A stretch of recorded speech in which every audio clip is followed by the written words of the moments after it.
All sports, all plays. All sports, all plays.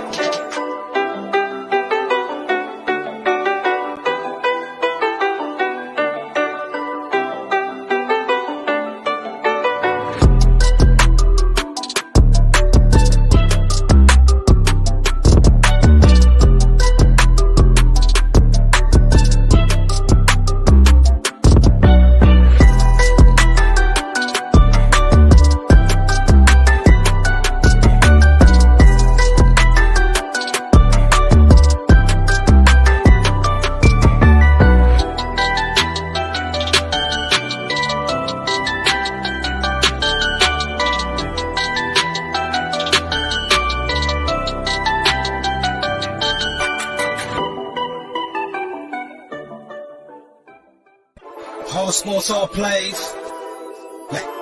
All sports, all plays. All right. What is up? What is up, everybody? It's Thursday night. The NFL season has officially kicked off with really a good game so far. You got the Bills at Los Angeles taking on the Rams. It is currently 17-10. And of course, we have our show back with the Sensei herself. Sensei, how are you, ma'am? I am doing great. Glad to be back. How about yourself? I'm good. I unfortunately I'm a little bit disappointed. I had to shave my beard at one point, so this is now the regrowth, the rebirth of the beard. It's coming back. It is. It's coming back. It's coming back. I'm starting to bring out my ginger a little bit more whenever I have my beard because I've got like strawberry blonde, like auburn hair, and then my beard is primarily red. I got some like bleach blonde right here, and then I got some black thrown in there too. It's weird. I got like six. I know I got like 6 colors going on in there. I'm like, what is this? Like, this is natural too. This ain't even like I asked for this. But it's a good game so far. You know, as far as seeing how efficient Josh Allen has been. Now, I don't know if you've been watching the game, Sensei, but Josh Allen did throw an interception earlier with Isaiah McKenzie. Technically, Isaiah McKenzie, let the defender Lewis have the ball, so I don't really think that interception counts. But it's been a bit of a turnover battle between both defenses. It's 17-10 right now. Both teams have looked good. The defenses have looked pretty decent. What's your takeaway so far out of the little bit that we've seen? I think it's a typical first kickoff game. It's everybody's kind of trying to work out the kinks a little bit. I think the Rams are kind of being a little conservative, which I'm a little shocked. I don't think it's not the typical explosion that we were used to last year as far as on the offensive end. So I mean, I'm definitely shocked in that regard. I definitely think they're kind of playing it safe right now. But the Bills have looked really impressive so far. Their defense is really good. We knew the defense was going to be stout as soon as they got Von Miller and added Von Miller to that defense. But the defense has looked great. They've kind of kept the Rams from doing what they're accustomed to doing. And Josh Allen looks good, man. I'm not gonna lie. And like you said, that interception that I saw, I definitely don't think that should be his fault. But you know how they go with the interception. Yeah. But yeah, so far it's been a pretty entertaining game. It's the first game I thought it would be. So we'll see how the rest of it plays out. Yeah, and I will say I'm almost a little.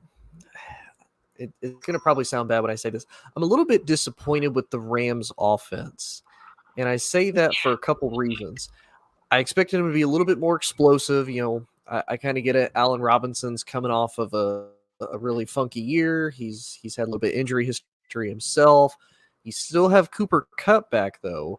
The run game we knew was going to kind of be a question mark. Henderson got the nod as far as being the starter. Akers has kind of come in and out.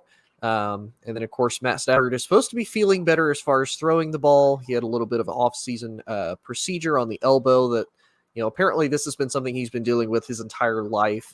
Apparently he's needed that, that kind of cleanup surgery there for a little while. He finally got it done. He said he feels good, but we've heard a lot of players say that, I feel 100%. I feel better than what I did. It's like, the story on the field tells a lot different. But the thing that probably surprised me the most is even with all the weapons that the Rams have, they haven't been able to take advantage of Buffalo's defense. And the reason why I say that, not saying that it's a knock against Buffalo's defense, but Buffalo has 2 rookie cornerbacks in Bedford and the kid out of Florida. I cannot remember his name, unfortunately. Kieran, I think his name is, if I remember right. I think. Where's number 24? Yeah. And Tre'Davious White, one of the best cornerbacks in the league currently, he's also out for this game. So I'm really surprised the Rams haven't taken more advantage of, this Bills secondary. But, like you said, with them adding Von Miller, that pass rush has been scary. And I watched, the first offensive series for the Rams, and sure enough, they talked about it. Their left tackle, Noteboom, who is taking over for Andrew Whitworth after so many years. He did great the first time against Von Miller. He did fantastic. And then after that, Von Miller said, quote unquote, hold my beer, and, went and immediately sacked Matt Stafford afterwards. So that's probably the thing I'm a little bit, again, a little bit disappointed. But like you said, this is the first game. This is a lot of rust for both teams after, not having played for the last, 7-8 months. And it's hot in there right now. This is a dome stadium, but they have the sides open, so it's not like they have air conditioning going. So it's about 90 to 100 degrees in the field right now. So it's hot. To say, because California is on fire right now. Like we are living in a living torch. Like it is hot. So, now, since they don't take this personally, but aren't as somebody from the Midwest, and they kind of keep us updated on California news. It seems like y'all are always on fire, like year round, 24/7. There is a part of California that's always on fire. No, legit. But this time, it's not even in a literal sense of like things catching on fire. It's been triple digits for the last like 5 days out here. Like the other day, I think it was like 116. Like craziness. Yeah. Wow. So so if they're playing, which I know they are playing at the Rams Stadium because they got their banner today. Yeah, it's hot for sure. Guaranteed it's hot. Which I did laugh a little bit when I watched when I watched them do the banner drop, and I laugh because they've done this probably 3 or 4 times now since their Super Bowl win. You notice in the Super Bowl ring they only put 1 diamond in the center for the Super Bowl trophy. So it's like they kind of snubbed the greatest show on turf from 1999 because they were quote unquote St. Louis. So they didn't include them in the ring, which I'm like, that's kind of, I mean, it's disrespectful. And then it is, but at the same time, I kind of get it because it's like, it's not really the same. Like it's because it's like, I mean, I understand that they still have the name of the Rams, but it's not the same. It's not the same. I mean, I get it because if they want to separate it from, that's the St. Louis Rams. This is the LA Rams once again, and they finally got one for LA. So, I mean, I get it, but it's like the weird narrative that they're putting around it of like, yeah, they won their first Super Bowl in LA. And it's like, and the way they keep making it seem in like all the articles, it's like, this is the first Super Bowl the Rams have ever won. It's like, no. Don't disrespect Kurt Warner, Marshall Faulk, Torrey Holt, Isaac Brew. Don't disrespect them like that. Like like that was probably one of the best offenses we've seen, really coming into the modern day NFL. But I did kind of poke some fun that they probably confused a whole lot of Rams fans when you had the 1999 Super Bowl banner up there. Like, wait a minute, we have 2 Super Bowls.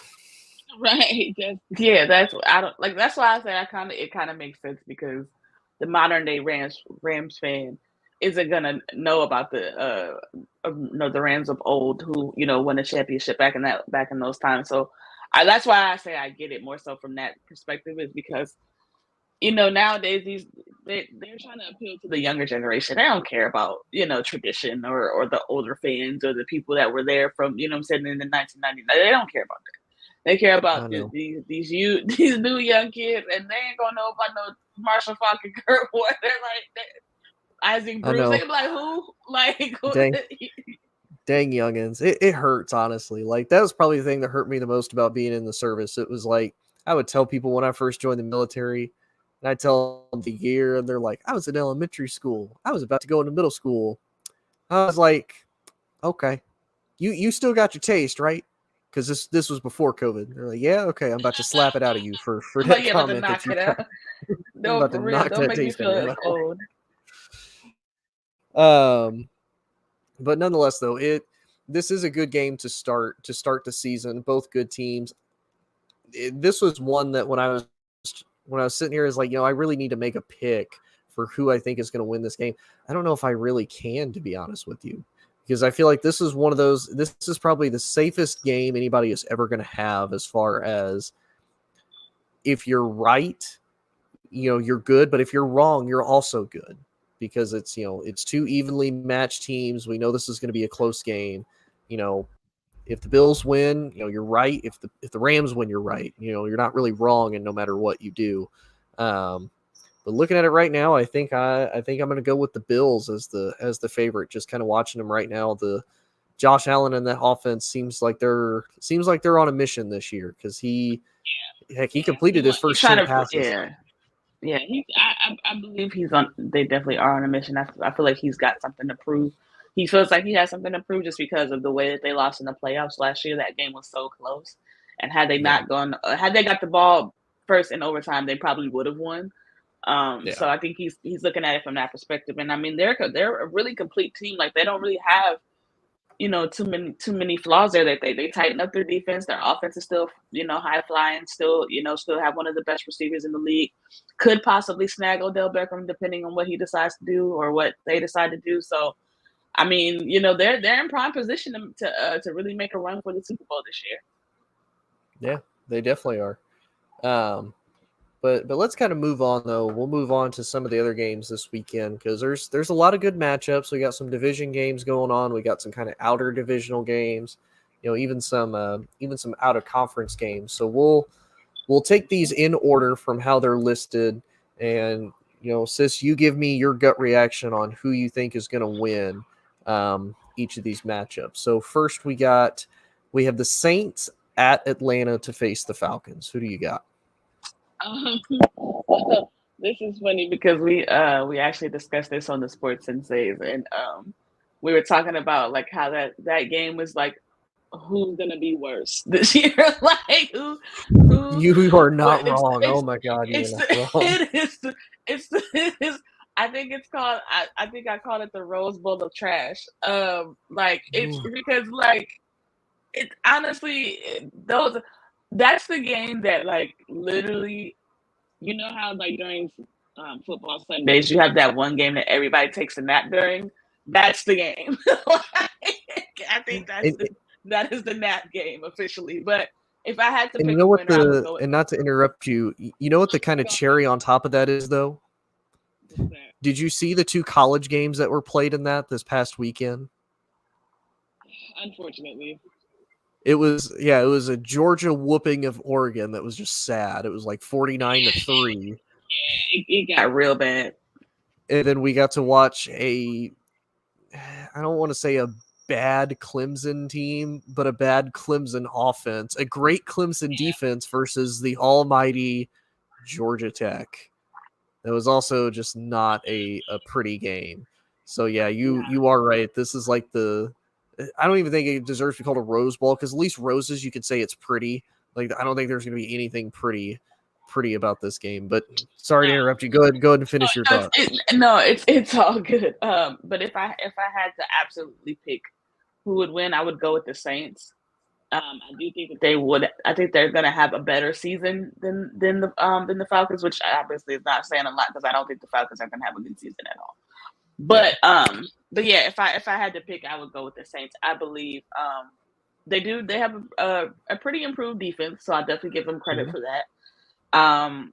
Jameis, I guess, they're going with him as the starting quarterback because he's now back from his injury. So I guess we'll see. Alvin Kamara's not in trouble, so that's a bright spot as well. But yeah, like I said, I still don't think that they're going to be a relatively good team, but I do think that they will beat Atlanta on Sunday.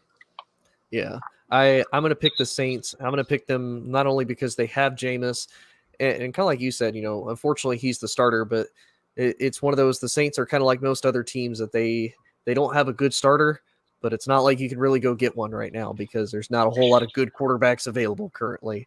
But the Saints do have probably one of the best wide receiver rooms right now that is kind of not really talked about a whole lot. You have Michael Thomas. You have they got Chris Olave, if I remember right. Mm-hmm. Yeah, I think they got Chris Olave, and then you have Jarvis Landry. So you have an LSU Tiger returning back home, and then of course they have Honey Badger on the defense. So I definitely give that to the Saints. Now, second game. I grew before we move on. Just a quick question: do you think that? Because I know we both mentioned Honey Badger. Do you think he's kind of had a drop off a little bit? Do you think he's kind of lost a step or so ever since that last the Super Bowl? They were in the Super Bowl against Tom Brady, and then last year up until now, like how do you kind of rank his game or his play? Like how effective can he be? I guess at this point in his career. I think he can still be effective. I think he's to that point now that he's older, he's aged, kind of like you said. He hasn't really been the same Honey Badger that we've known prior to that Super Bowl loss. And to be honest with you, he's one of these safeties. It's not like he's a ball hawk. Like, he doesn't remind me of Ed Reed. He doesn't really remind me of Troy Polamalu. Like, he can get beat in coverage like pretty badly. You can score on Honey Badger. He this is going to sound really bad against Honey Badger, and I really don't mean it like this. To me, this is who Jamal Adams almost kind of like mirrors his game off of. Whereas like Jamal Adams likes to blitz more because he's better at pass rushing than he is at coverage. Honey Badger is like a slight upgrade above that in his coverage skills. So it's like, if anything, he kind of brings a swagger. He can bring a good mentality to that defense. Again, even if it's just through some type of mentorship, I think he can help that young secondary. Because again, it's not like it's a bad secondary. They still have Lattimore. I think they did lose Marcus Williams in free agency, if I remember right. But it's still a veteran presence that can help that backfield. So I don't see him being top 10, but I mean, out of what few good safeties there are in the league right now, he's still probably one of the best that are out there. Okay, fair enough. I would agree with that. I just thought that was interesting. I saw that somewhere, like an article somebody had written. I can't remember the person that wrote it, but I just thought that was an interesting way to look at things. But yeah, I would agree with that. So our second game, we have the Steelers at Cincinnati. Cincinnati Bengals, right? Yep. Okay. Yeah, I'm gonna go with Cincinnati on that one. Who do the Steelers even have anymore?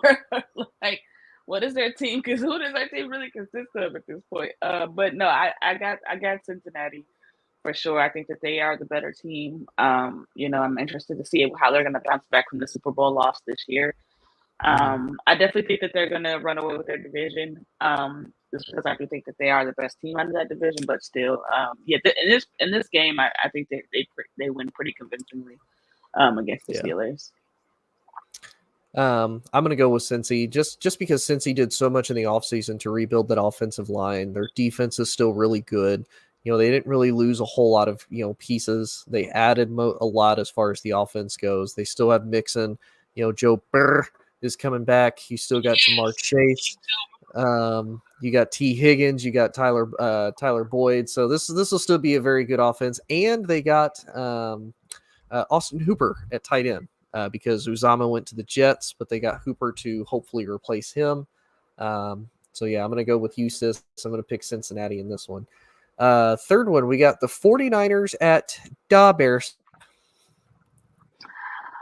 Mike's going to hate me for this, but I love you so much, Mike. 49ers. I have the 49ers winning that game. I have to see what the Bears look like this year in order for me to, choose them as a winner in the game, just because we know kind of what the product they produced last year. But I know they've made some changes. They got some different faces in there. So definitely excited to see what they look like this year. But I think the 49ers with that defense, and now that they definitely got Debo back. I mean, I don't know what their quarterback situation is going to be, but either way, I still would. Just because of their defense alone, I would pick the 49ers. See, I'm gonna make Mike love me. I'm gonna go with the upset. I'm gonna pick Da Bears over the 49ers. And you want to know, honestly, the only reason why is because I don't expect Trey Lance to be able to throw a ball accurately to save his life. I know. Like if they were starting Jimmy G, I'd pick the 49ers all day, every day. With Trey, it's not like this Bears defense is like terribly bad. I think this defense is going to be pretty decent, but there's so many question marks around Trey, and it's like, there's enough question marks that initially when the whole Jimmy G trade rumors first started, they were heavy, like, we're going to get rid of Jimmy. We're going to get rid of Jimmy. We're going to get rid of him. And then they didn't do it. And then they're like, Trey's still our guy, but now we're going to bring Jimmy back as our backup. It's like, okay, either you don't see something that you wanted to see, or you don't like what you see. Something didn't convince you enough for you to say, this is going to be our guy going forward. Yeah. And I think what they want to do is they want to say, okay, we're going to give him a fair shot. We're going to let him be the starter, but we have a backup plan just in case. We can go back to old reliable. We can go back to old Jimmy G if things, start to fall. So, I'm going to go with the upset. I'm going to go with Da Bears. Okay, fair enough. Then we have the Browns at the Panthers. So Baker Mayfield gets to take on his old team in week 1. Oh man, I'm actually excited to see that game because I just want to see how Baker responds. I know there's been a lot of talk that he's supposedly said some things, but he said he didn't say those things. But if you know Baker, he's petty, so he probably did say those things. So I'm definitely excited to see that game just for the drama of it, of course. But I think this is another game where it's like both these teams. I mean, the Browns have a pretty good defense, so they can have an okay season, but they're not really that good. And the Panthers aren't really that good. The Panthers aren't much better. So it's like, like I said, everybody's kind of just tuning. Well, at least for me, tuning in for the drama. But if I had to pick, I would go with the Panthers just because I think Baker Mayfield's he's gonna somehow, some way, that the end of the best football guys are gonna either have him winning in thrilling fashion, or he's just gonna ball out of his mind and blow him out. Yeah. And just a little bit of an update for everybody that's watching. The Bills are currently leading the Rams 24-10. With actually about to just hit right at 13 minutes left in the fourth. So Bills are leading by 2 scores. The Rams have the ball currently. I do agree with you. I think the Panthers are going to win. I think mainly because I don't really trust the Browns wide receiver room. They got Amari Cooper from Dallas for basically a bag of peanuts, which as a Cowboys fan, I'm like, why? Just why? But that's neither here nor there. But I like Amari. I like Donovan Peoples-Jones, but I don't really know their wide receiver room after that. And it's like, and not saying they couldn't potentially be good, but I've seen Amari show up and then disappear. Donovan Peoples-Jones is going to be solid. They still have a very good 2-headed running back monster. Their defense is still good, but they're more than likely going to have Jacoby Brissett leading them. And then if Jacoby gets hurt, we're going to have the quote-unquote biggest, mistake not taken in the 2018 draft in Josh Rosen potentially starting if Jacoby gets hurt.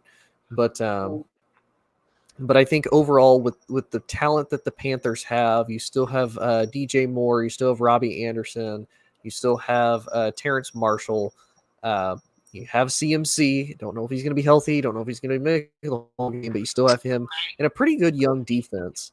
I could very easily see the Carolina walking away with this. And apparently, I didn't say this for the other games, but New Orleans is favored to win. Cincinnati's favored to win. San Francisco's favored to win, and Carolina's favored to win.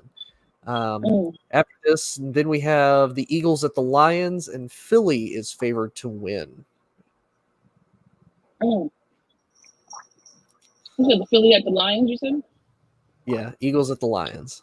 I got the Eagles. That's easy. The Lions are the Lions. Like, I got Philly. I think Philly's gonna have a really good year this year. Honestly, I think they're gonna have a good year. I think they win their division. Yeah, and I think, I mean, you know, like, it's yet to be seen, obviously, but I think they have a really good year. I think they got a pretty solid team this year. But I mean, in this game, I'm picking them all the way. Yeah.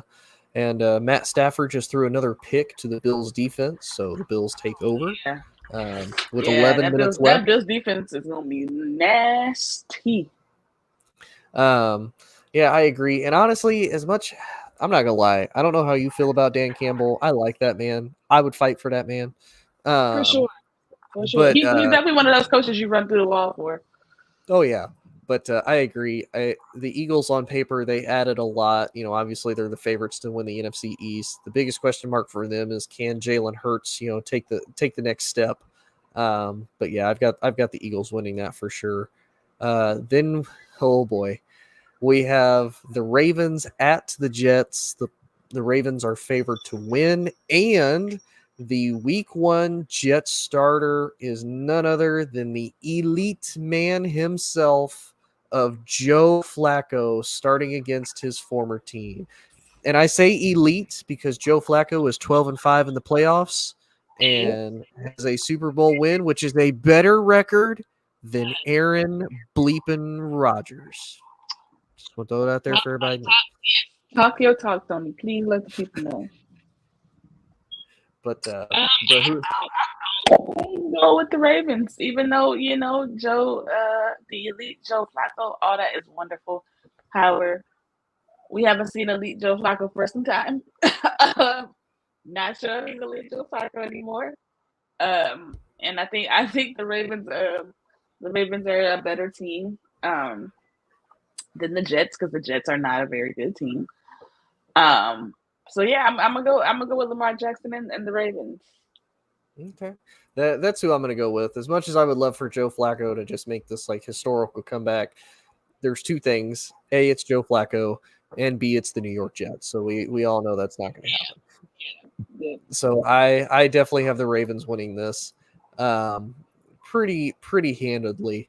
And the Jets' first few games of the schedule, oh my God, is brutal. They could easily go like 0-10, like by the time they even get to any type of a decent part of their schedule. Like, it's so bad. It's real bad. Then after that, we have the New England Patriots at Miami Dolphins, with Miami favored to win. Yeah, I'm gonna go with Miami too. I think the Patriots are still in their rebuilding process. I do like Mike Jones. I think he is good, but I think he's in a really tough spot because you're being asked so much, you're responsible for so much, and you're following the greatest quarterback of all time, who has you look up, all you see everything reminds you. There's still people that wear Tom Brady jerseys to the stadium to watch him play. So it's like that. He's in the kind of a can't win situation, unfortunately. And then you have Bill Belichick, who is hell bent on proving to people that he's a mastermind and he's a genius, and Tom Brady couldn't have done it without him. So there's all these factors for this poor young kid who's just trying to trying to make it work, just trying to figure it out. So I think they still have some time before they are in relevancy again. But I think that this Miami team, they're young. They've got a lot of weapons. They're pretty good on both sides of the ball. And this is a proven year for Tua, so that also factors in as well. But Miami, for whatever reason, always gives the Patriots fits, and I don't think that this time is going to be any different. So I'm going to go with Miami. Yeah, I'm going to go with them, and I'm going to go with them for a couple different reasons. Not only because they've done so much to revamp their offense, their defense is still solid. Bill Belichick, like you said, is just so hell bent on trying to prove that the whole Tom Brady winning another Super Bowl was a fluke, that he's the true mastermind. You named Matt Patricia and Joe Judge as your offensive play callers. Your former defensive coordinator and your former special teams coordinator is calling your offense with your second year quarterback. Like that, why? Why would you ever do that? Ever. And their wide receiver room to me just still isn't great. I mean, you've got Kendrick Bourne, you've got Nelson Aguilar, you've got Devontae Parker, you've got speed, but you've also got inconsistency. Like there's a reason why these guys were all traded or let go. Like Bourne was in the 49ers. He was great, but he was inconsistent. Aguilar has the potential to be a fantastic wide receiver, drops the ball constantly. And Parker, was decent for the Dolphins, but again, kind of underperformed for where he was at and who he was with. So it's like, I don't really see them, going all out and like going crazy. So, so yeah, I've got the Dolphins winning that one. Then we have the Jaguars at the Commanders, and Washington is favored to win. I still hate that name. Oh, I do too. Even as a Cowboys fan, you know how bad I wanted them to, and this is 100% serious. This is not me trying to be like a facetious Cowboys fan. I wanted them to be named the Red Wolves because I feel like that would have been so cool. They could have done so many cool concepts. You could have an awesome mascot, an awesome logo. You could do a color scheme like no other. You could have black, you could have gray, you could still keep the red, the yellow. You could have all of that. You could do a howl in the end zone if they score. And they're like, they told me, baby, they need to hire you because now I see the vision. At first I was like, man, but then now as you explain it, I'm like, I can see that. Like, I'm just saying, like, look, I may not be the greatest salesman in the world, but by God, I would try to sell Red Wolves to no end. Like you could do like so many night games. You could have like a moon pop up with them howling. Possibilities are like they fumble, but this is Washington we're talking about here, so that doesn't really surprise me. But who do you have winning out of them and the Jags? Oh Jesus! Okay, another trash game, man. Gosh. Yeah. But the Jags, I'm gonna go with the Jaguars. That's who I'm gonna go with. As Shannon Sharp called him, walk it to him Wentz.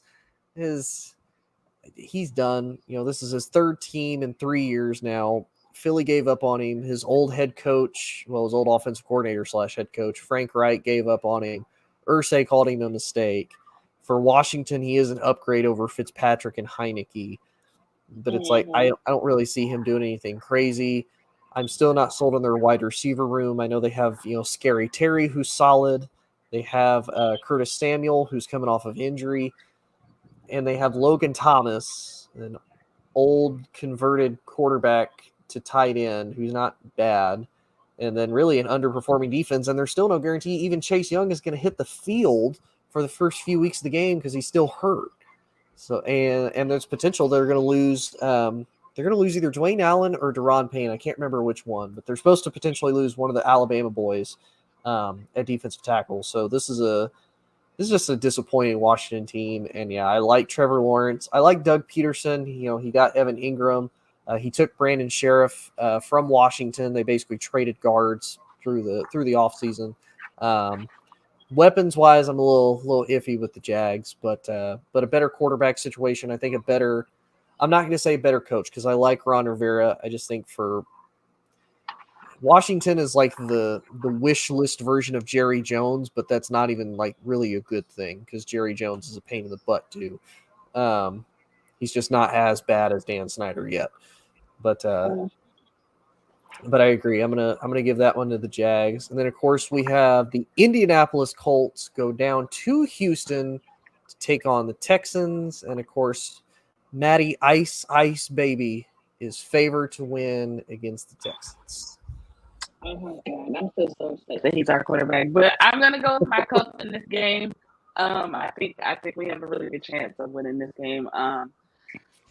Man, I wish we could have got a different quarterback, but it's okay. It's okay. I'm gonna ride it out. But I do got the Colts in this game. So I got to ask this because I don't think I really got to ask you throughout the preseason. Did you like? So I watched a lot of Texas football over the years. So I watched a lot of Sam Ehlinger, a lot of good, a lot of bad, but there's potential. Did you like what you saw out of Sam Ehlinger in the preseason? Because I'm not gonna lie, when I saw him, Frank Reich has started to kind of fall in love. A lot of the Colts organization is like, hey, he maybe could be the guy. Don't know about championship, but he could be the guy. And that's kind of my thing. Like, I think that there's potential there definitely for success. Now the success that us Colts fans are used to in the Peyton Manning days, not sure. That's yet to be seen. I think he can definitely make a difference and make a turnaround from what we have been accustomed to the last couple of years. So I mean that's a positive, but it's yet to be seen if we are going to run the table how we used to. But like I said, back in the Peyton Manning days and things when we had like Coach Caldwell and Coach Tony Dungy. So I mean I don't know. Like I said, there's definitely high potential there.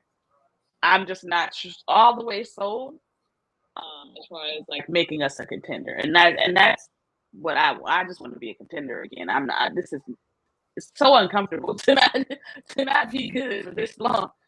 But yes, I mean, like I said, I definitely think that there's potential there. I don't know. I need to see how that holds up. Yeah, you know what I think it is. I think it's because the roster itself is so good, with the exception of wide receiver. The roster itself is so good.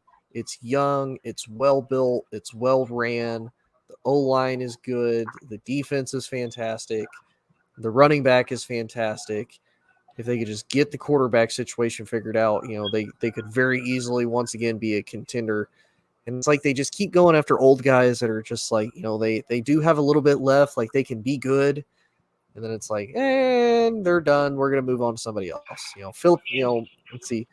What was the last? So I think if I remember right, the last 6 starting quarterbacks for week 1 for the Colts, you had Scott Tolzien, you had Andrew Luck, Jacoby Brissett, Phillip Rivers, Carson Wentz, and Matt Ryan. Who's picking our quarterbacks? I need to talk to them personally, because why are you picking quarterbacks that, first of all, are washed? Like you're picking them right at the peak of their washness. Like Phillip Rivers was a shell of himself by the time he got to the Colts. Matt Ryan has been a shell of himself in Atlanta. Like what in the past few seasons that you've seen in Matt Ryan in Atlanta made you go, that's our quarterback for the future? What? What? Are you for real right now, my boy? Like you can't be serious. I mean, I don't think he's bad. I mean, he's better than what is potentially there, but I mean, it's still not pretty. No, no, he's bad, Tony. He's bad. Hey, I like Matty. Call it what it is. I like Matty. Now, again, don't get me wrong. I don't think Matty Ice is going to come out and have no MVP type season, but I feel like after that Super Bowl loss, Atlanta has just been nothing but a mess. They haven't had a running game ever since. The wide receivers have come and gone. They finally got him a good tight end. That defense it's like the defense got progressively worse and worse and worse and worse. So it's like for what he had, statistically, he was still doing okay for what little bit he had left. Now, again, I think offensively, I don't know how well he'll do with the wide receivers that he has now. But again, I don't think he's terrible. Again, it could be worse. Would you rather have Wentz again, or would you rather have Matty Ice? I definitely would rather have Matty Ice over Wentz. But again, that's I mean, it's still a bad pick. Like you're still between a rock and a hard place. It's still in a rock and a hard place. It's still a terrible pick. But I definitely would rather have Matty Ice than Carson. Jesus, Carson Wentz. Yeah. Oh my God! I didn't even watch Coach Gaines when he was quarterback. I was like, I don't have time for this. Then we have probably the I'm looking at the other game. I'd probably say the second most interesting game of this week one's lineup. Oh, the Bills scored again. It's 31-10 right now. I was just looking, and Stephon And Diggs scored on Jalen Ramsey, and he did him pretty dirty, and he let him have it after he scored on him too. And I was like, I can't even be mad because Jalen Ramsey, he asked for that. And it looks like another Rams turnover. Oh no! Wow, yeah. And there's right at 7 minutes left. OBJ to the Bills is confirmed. Somebody said on Twitter earlier, they was like, because he's there because they got their banner tonight or whatever, so he was there for that. They were like, he's whoever wins is the team he's going to go to, and I was like, well, look like he's going to the Bills. There you say, yep, Basham Jr. here tipped the ball as Matt Stafford threw it. Now, keep in mind, this is a D lineman, tipped it up in the air to himself and intercepted it. And Matt Stafford picked this grown man up for the tackle, which is kind of impressive. But, 7 minutes left, and the Bills are... Telling people the Bills are going to be good this year, man. They're going to be tough. And they're in Rams territory. They're right at about they're at the 37. And Allen just got the first down by running it. He's down at about the 22. So, Bills are going to score again. It's just an ass whooping. Officially an ass whooping. The Bills said, no. You want to sell it? No. We'll give you something to celebrate. Hold on. Hold our beer. We're about to put you through the table in the non-fun way. But the probably the second most interesting game, the Raiders at Los Angeles to take on the Chargers, and the Chargers are favored to win that one. You said the Chargers and the Raiders, correct? Yep. Okay. Yes. That's gonna be, honestly, I think that game might end up being a shootout. I think that's gonna be a really good game between both teams. But I'm gonna pick the Raiders.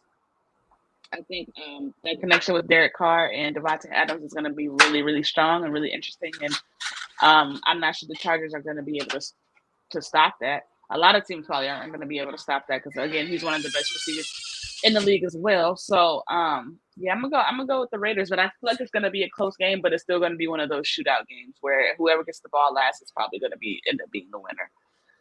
I could definitely see it. Now, I would have probably gone more with the Chargers if J.C. Jackson wasn't hurt right now. But he's hurt, so they're not going to have him, unfortunately. So secondary takes a little bit of a hit as far as that goes. Then my favorite game that a lot of people are probably going to be surprised about, and I'm going to ride with this team until the end of the season. I'm going to do it. Oh, it's coming. I know it's coming. The Green Bay Packers at the Minneapolis, Minnesota to take on the Minnesota Vikings. I am taking the Vikings. I'm taking them. Aaron Rodgers is going to look like booty. He ain't got no number one wide receiver. He's got a bum Sammy Watkins who is underperformed and hasn't lived up to potential. He has no Allen Lazard. He's got a nursing home, Randall Cobb, and he's got rookies. Give me the Purple People Eaters. Oh, wow. I'm not surprised at your pick, but I'm actually going to jump on that bandwagon right along with you. I'll be in the passenger seat. You can drive. I'm going to go with the Minnesota Vikings also and as well. I think the Packers are going to be trash this year. I don't care how great Aaron Rodgers is. If you don't got nobody to throw the ball to as a quarterback, it makes quite the difference. If you don't have a strong running game to at least hand the ball off to somebody, makes quite the difference. Defenses are not that great. The offensive line hasn't been great, and they still haven't really made any improvements this year. So I'm going to go with the Minnesota Vikings. I think they are going to get monkey stomped. And it's going to be some different conversations about it. I mean, it already is, I feel like, but it's definitely going to be even more different conversations about Aaron Rodgers after this season. And of course, most people who know I'm not exactly the biggest Aaron Rodgers supporter by no means, but what probably really sealed this for me is we look at everything Aaron Rodgers did with Devontae, and somebody brought up the point of, oh, well, they're going to be better without Devontae because they pulled up the stats since 2019 when Aaron Rodgers didn't have Devontae Adams. He's 7-0, has like 16 touchdowns and 1 interception. And his yards is like 300 yards a game, and his passer rating is like over 100 something. And I'm like, okay, that's 7 games over 3 seasons. And those are probably, 1 or 2 games where they can kind of overcompensate through other means. And they were probably also facing bad teams. The best team that they faced without Devontae Adams last year was the Cardinals. And the Cardinals more or less beat themselves less than the Packers beat them. So, yeah, like you, I'm with you. I don't care how good Aaron Rodgers is. He can win 6 MVPs back to back. That everybody needs to realize, I don't consider regular season MVPs to mean anything. Like, Aaron Rodgers is up there with the Sheriff Peyton Manning as far as the greatest regular season quarterback there is. Hold on. Come on. Now, don't get me wrong. I love me some Peyton Manning. I watched him for years. I liked him. But think about it. What was Peyton good at? Peyton was great the regular season. Postseason, you were like, which Peyton we going to get? We don't know which Peyton we're going to get. Peyton was a little iffy. Yeah, no, I'll give you that. Peyton definitely had his iffy moments in the postseason. However, if you had to put how do I want to put this? Because even with Peyton's shakiness in the playoffs, you still it wasn't the same at least it wasn't the same narrative every time, and you at least had a little bit more, or not even a little bit, a lot more trust in Peyton to make something happen than you did in Aaron Rodgers. Aaron Rodgers, it's the same script every year. Oh yeah, and that's why I said regular season. Like head to head, Peyton's the better quarterback by far. Oh, yeah. Because of the fact that Peyton went to 4 Super Bowls and he won 2 of them. Like, at least he, like you said, he, again, you don't know which Peyton you were going to get, but again, he'll change it up and you will get something, good or bad. You're going to get something different. Absolutely. He's gonna at least get you close to the promised land. If not, or get you there. Now, like I said, I mean, the first Super Bowl loss of his was his fault because he threw the interception. Yeah. That second one, that Denver just had no business playing against that Seattle team. They didn't have.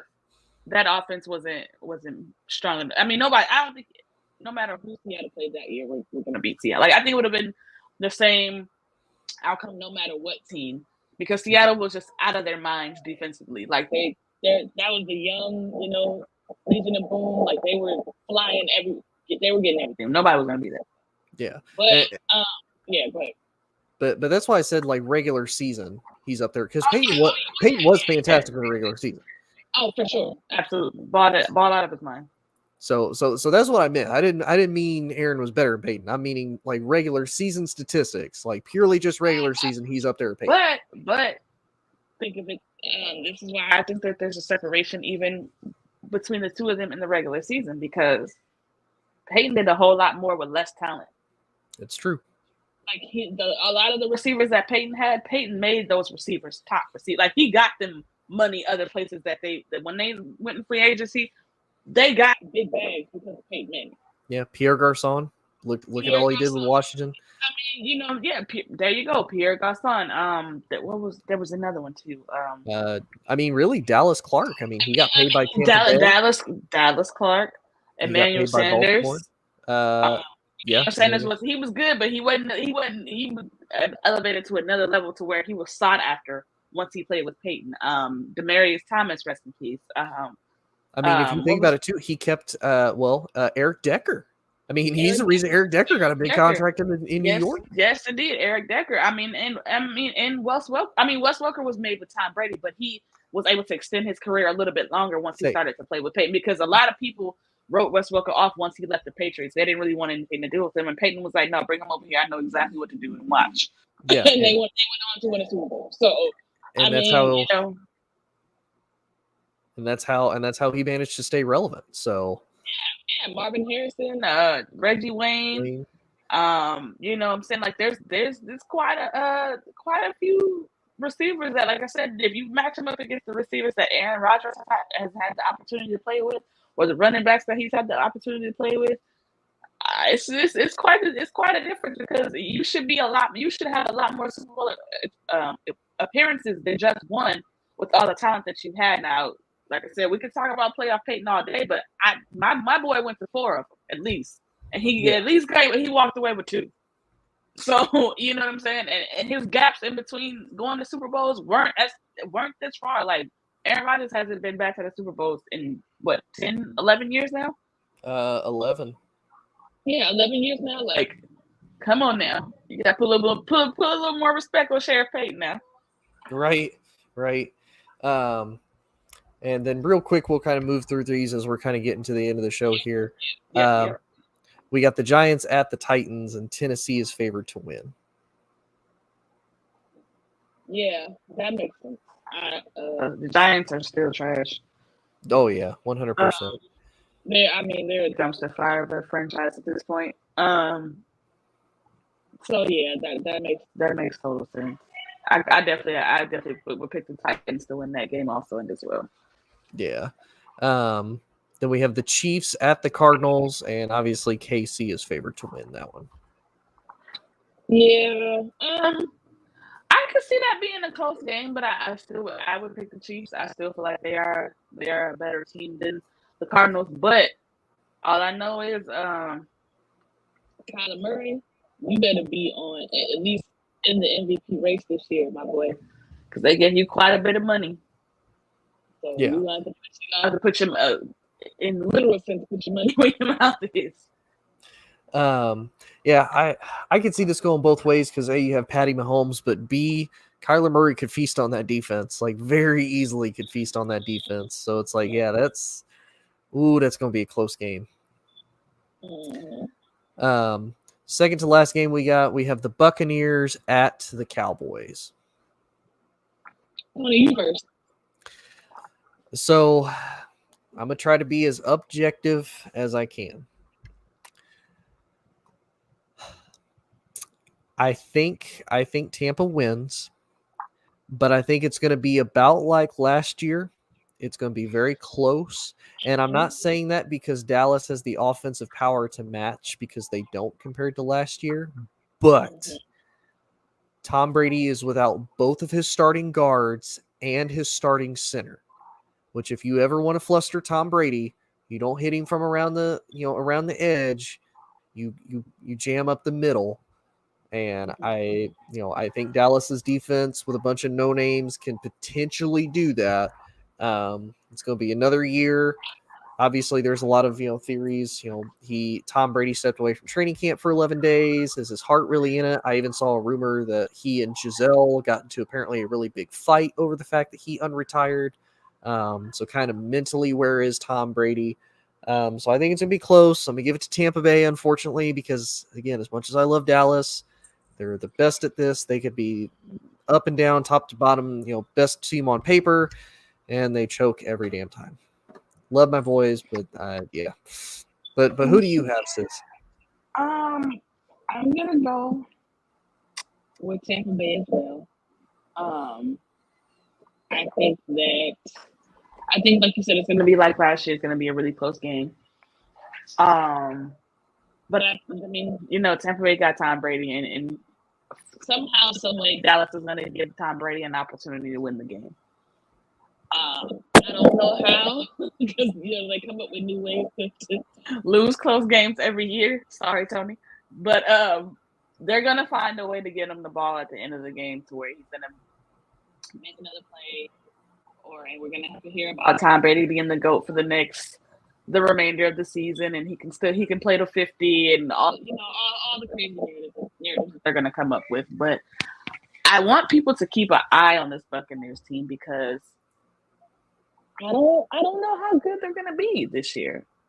I still think that they can be in contention, but they're coming out of a really tough division. Mm-hmm. Well, kind of a tough division, because I mean, you still have to deal with Jameis Winston and the Saints, good or bad. You still have to deal with the Panthers, good or bad. Now, the Falcons, you don't have to worry about the Falcons as much. And you do have the advantage of the NFC overall being weaker. But, yeah, that offense has taken a hit. Defensively, I think they're still going to be solid. But, yeah, Tampa Bay to me takes a little bit of a regression this year, surprisingly enough. I mean, it's not like they've done bad. I mean, they have Mike Evans, they still have Chris Godwin, and they brought in Julio Jones, but they don't have Gronk. If I remember right, I think they lost OJ Howard. I think I can't remember. And I think Cameron Brate is like the only one still there. But yeah, I think Tampa Bay is not going to be as good as we think, and I don't know. I'm hoping Dallas maybe shocks the world and beats them, but I doubt it. And then, of course, the last game, which is probably one of the bigger ones as far as, a new face going back to an old place. The Broncos go to Seattle. So Russell Wilson starts off his Bronco journey going back home to Seattle. I got the Broncos. And I like the Broncos, too, just because Peyton played there. So they're kind of like my second team, if you will. But, yeah, I got the Broncos. I think the Broncos are a better team. I think I'm really excited to see how the connection between Russell Wilson and Jerry Jeudy is going to look. Because I'm a fan of Jerry Jeudy's, and I think he's really good. And I think he deserves to be in that top wide receiver class for the young guys. He just hasn't had the opportunity, fairly oddly enough, because he hasn't had a quarterback to, kind of utilize what he's great at. So I'm definitely excited to see that. They got a good defense. They've always had a good defense. Now they have somebody who can throw the ball and who can capitalize on the turnovers that defense gets. And in a proven, Super Bowl champion, Russell Wilson, I definitely think Russell Wilson is out to prove something, being that I feel like the Seahawks kind of gave up on him a little bit and didn't really surround him with the talent he would need to be successful. They never really got him a good O-line. The defense never really recovered from the Legion of Boom days once they kind of let go of everybody, or, as people got traded, things of that nature. So, yeah, and then Seattle who was Seattle quarterback again? Geno Smith. Exactly. So, yeah, give me the Broncos. Yeah, I'm a little bit on the opposite end. I don't really care for the Broncos. I don't hate them. They're not bad, but the Broncos are also one of those teams where it's like they kind of remind me a little bit of the Colts here of lately. It's like they have to go get another team's quarterback to be relevant again. Like technically John Elway was drafted by the Colts. And then what did they do? They brought in Peyton Manning, who was drafted by the Colts, to win them another Super Bowl. And now what did they have to do? They had to go get Russell Wilson, who has already won a previous Super Bowl, to hopefully get them to another one. But yeah, going to Seattle, I mean, you've got Geno Smith, a bad O-line, a bad defense. The only thing that is really a positive for Seattle is they have DK Metcalf and Tyler Lockett. That's about it. Like that's really it. Mm-hmm. So yeah, I'm gonna have the Broncos in that one. But and then let's see. Ooh, it is 31-10 with 51 seconds left. Oh no, never mind. It's the final. So yeah, the Bills won 31-10. Ooh, I was not expecting that. I thought it was gonna be a lot closer, but hey, y'all better watch out for them Bills. I keep trying to tell y'all, man. Exactly. Them Bills, they're gonna be rolling, and they're gonna be dangerous when they do. But sis, it has been fun as always. Enjoy talking with you. I don't know about being on tomorrow night, but we will definitely be on Monday night. We'll recap over this weekend's games. We'll kind of cover a little bit more in depth with the Broncos going up against the Seahawks on Monday night. But sis, you have a good night. Hope everybody that was watching have a good night. And we will see y'all next week. Peace. Whole sports all plays. Whole sports all plays.